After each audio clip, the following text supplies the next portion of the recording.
Welcome to the AFR Saints channel, where we provide you daily content on your favorite team, the New Orleans Saints. Do us a favor and hit that subscribe button. Be sure to leave your comments below and smash that like button. Who dat?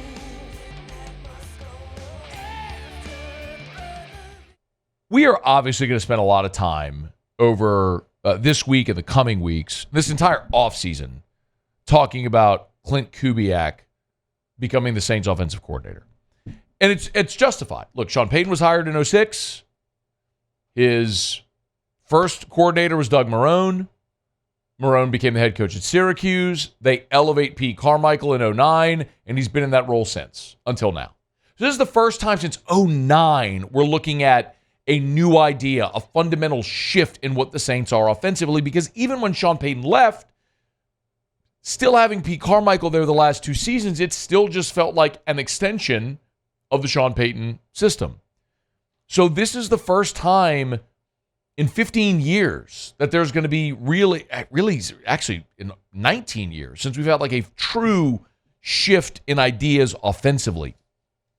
And it was so interesting to me reading MMQB earlier today, talking about Kubiak, leaving San Francisco, coming to New Orleans, and Kubiak talked to Breer, and some of the quotes were just so interesting about the perspective of the two of them having worked together. Like, Kubiak said, quote, "Just being here a year, my experience is Kyle Shanahan lets you into his brain in his game plan meetings. He's thinking out loud and what he's looking for, what he wants to attack, the players he wants to attack certain coverages with. He's such a bright coach. Just to be around him, you soak in the things that are important to him and things he uses to make decisions. I would say he's very forthcoming with his assistants. He's also very challenging with us. He demands a lot out of us and gets the most out of us." So, interesting quote. And there was much more in this piece. Kubiak said of Shanahan, "There's pressure, but what I found is it's good pressure. You have to have a plan A, plan B, plan C, and you better know why you're bringing up what you're bringing up.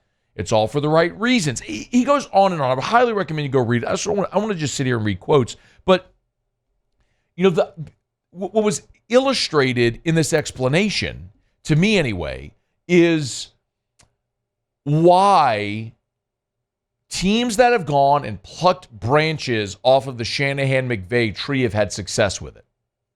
Because of the way Kyle Shanahan handles his business with his assistants. I was thinking of it this way. I'm trying to make it relevant to where it's not sports related. Like, did you ever have like an internship? Or did you have an entry-level job in your field? Like, if you're going to be a doctor, if you're a resident and you got to learn from a world-renowned surgeon, or if you clerked at a high-end law firm and you watched the best in their field work every single day, if you were an apprentice at like a woodworking shop and you got to watch a master craftsman work with his tools, like, I'll tell you my personal experience. Like, I related so much to what Kubiak said because at the very beginning of my radio career, I did news and I was working at WIBR, and Ed Buggs was hosting Afternoon Drive, and I got to produce his show. And many people who are in this market remember Ed from TV and then from talk radio. And I got to sit in a radio studio for 4 hours a day, every day, and watched an insanely talented man work at his craft.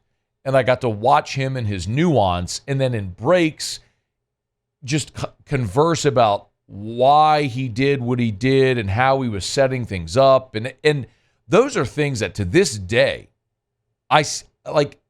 if you could go back and listen to Ed Buggs shows from 2003, 4, 5, 6, you would hear parts of me because I'm imitating things I learned from him 20 years ago.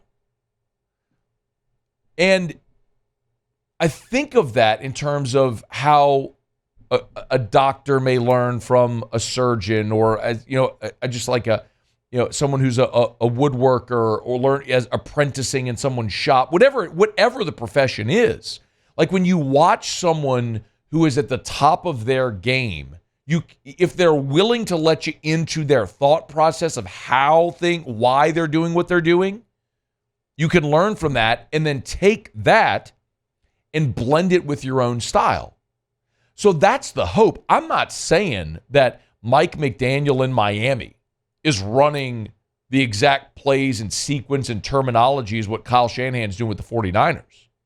But because he sat in those meeting rooms, this is what Kubiak's telling you, because he sat in those meeting rooms and listened to Shanahan or McVay when they were in Washington together and heard them explain why they were doing what they were doing, the plan of attack in a certain formation, and it clicks, well, then you take that and build upon it.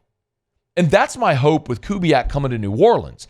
I don't think he's going to come to New Orleans and just cut and paste. He's not just going to bring his San Francisco 49ers playbook and just walk into the meeting room day one and hand it out to all the offensive players. But in having the opportunity to sit in those meetings, to game plan, to go through film, as he says, you better have a plan A, B, C, and explain why you're bringing that and be ready to defend what you're proposing. It brings a different level of expertise and expectation that you can then build off of. So I am really hopeful that Klint Kubiak coming in is going to bring new ideas to help modernize the Saints offense. I'm hopeful of that. I'm hopeful that because of the way you watch Christian McCaffrey involved in San Francisco, or the way you watch guys like Mostert in Miami in that offense, like I'm hopeful we see sort of a resurgence with that. Now, Kamara caught 75 balls this year, but maybe we see even at 20, Kamara will be 29 by the time this season starts. But I'm hopeful we see a resurgence of Alvin Kamara in the 2024 season in this offense, in the way that we've seen Christian McCaffrey who's an amazing player in Carolina. We knew all the talent and ability that he had there, but he had some injury issues and it was up and down on a bad team. He goes into San Francisco and it's like this magic unlock, and you have a guy in McCaffrey who's an MVP candidate. Maybe that's the same thing for Alvin. And then you could look at the quarterbacks as well. And I don't know. Listen, Kyle Shanahan went to a Super Bowl. Like, he made Matt Ryan an MVP and went to a Super Bowl. He went to a Super Bowl with Jimmy Garoppolo. He goes and takes Brock Purdy. And I know there's all the conversation about Purdy and is it system, is it him? The bottom line is, I don't know the answer to that, but what I do know is Kyle Shanahan's taken every damn quarterback he's ever had and won at a high level. Do I think that you could take Brock Purdy, put him on the Jets and make him a contender? No, I do not. Do I think you could take Derek Carr, put him in San Francisco and make them a contender? I do, because I've seen him do it with Garoppolo and now Purdy, and he would have done it with Trey Lance if he needed to. You understand my point? So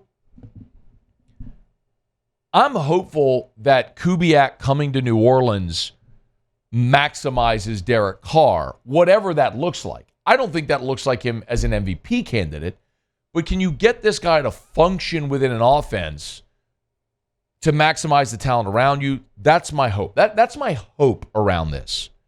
And I think it just made sense to me today. It clicked when I was reading this interview and these quotes, because I think it's relatable to anybody in any profession that's ever studied under, worked for, apprenticed under someone who's a master at their craft, to learn from him. It's why conceptually people went after Bill Belichick's assistants or Nick Saban's assistants in college. And it doesn't always work. Like, the proximity theory doesn't always work. But I think there's reason to believe, because of the success Shanahan's assistants have had other places, and relatively quickly, that it can work here as well. So that's my hope. It's my hope. I don't know that I believe it's reality. I don't know that I believe that the Saints are going to turn around and be a top 5 offense or top 10 offense in the NFL next year and and win the division and go to the playoffs and make a run. I don't think they have the talent to do that. But if nothing else, there's reason for optimism because it's something different. And I don't believe it. I say this, I don't believe in change for the sake of change. But when what you're doing isn't working, maintaining the status quo and expecting a different result is insanity. In changing your offensive approach, there's at least the hope that it can be better. Because if you had maintained the status quo, there was no realistic expectation to think it was going to be different. If you ran it back with Carr and Pete Carmichael and expected something different, that would have been foolish. At least now you can say it could be different, it could be better, and I'm hopeful it will be. Hey, thanks so much for watching. Please leave your comments. I love to interact, and be sure to hit the red subscribe button below.